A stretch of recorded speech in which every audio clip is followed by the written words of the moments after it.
2025-жылы калдыктар менен иштөө бөлүмү калдыктарды башкаруу тармагында масштабдуу реформаны жүргүздү. Жыл ичинде заманбап экологиялык саясаттын негизин түзгөн бекем укуктук база калыптандырылды. Реформанын негизги жыйынтыгы катары өндүрүүчүлөрдүн кеңейтилген жоопкерчилиги принциби киргизилди. 2025-жылы ÖKJны ишке ашыруунун алкагында 74 миллион сомдон ашык утилизациялык төлөмдөр түшкөн. ÖKJны ишке ашыруу максатында Эко-оператор мамлекеттик оператору түзүлдү.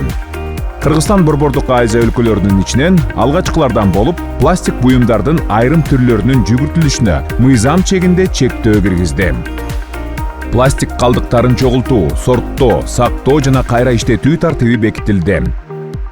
Жаратылыш аймактарын жана көлдөрдүн жээктерин пластик калдыктары менен булгагандыгы үчүн мыйзам чегинде административдик таасир этүү чаралары күчөтүлдү.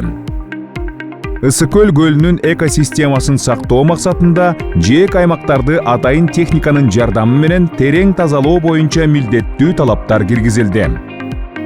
Евразия өнүктүрүү банкынын колдоосу менен калдыктарды башкаруу чөйрөсүндө ченемдик укуктук актыларды иштеп чыгуу үчүн грант бөлүнүүдө.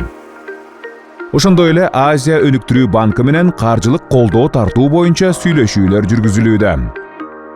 Бул каражаттар техникалык экономикалык негиздемени даярдоого жана пилоттук санитардык полигон курууга багытталат. Реформанын негизги этабы SWIP программасынын алкагында ишке ашырылат. Реформа коммуналдык калдыктар менен иштөө системасында камтыды.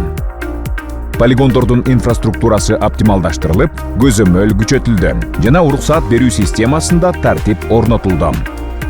Мамлекеттик деңгээлде экологиялык акциялар жана конкурстар өткөрүлүп, алардын алкагында 1000 гектар аймактар, 100 чакырым каналдар жана жээк тилкелери тазаланды.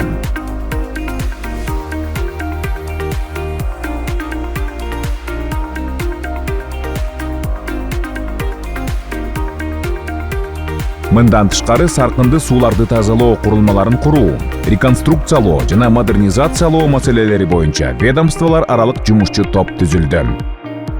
Калдыктарды башкаруу системасы экологиялык коопсуздукка, калктын саламаттыгына жана Кыргыз Республикасынын туруктуу өнүгүүсүнө багытталган инвестиция.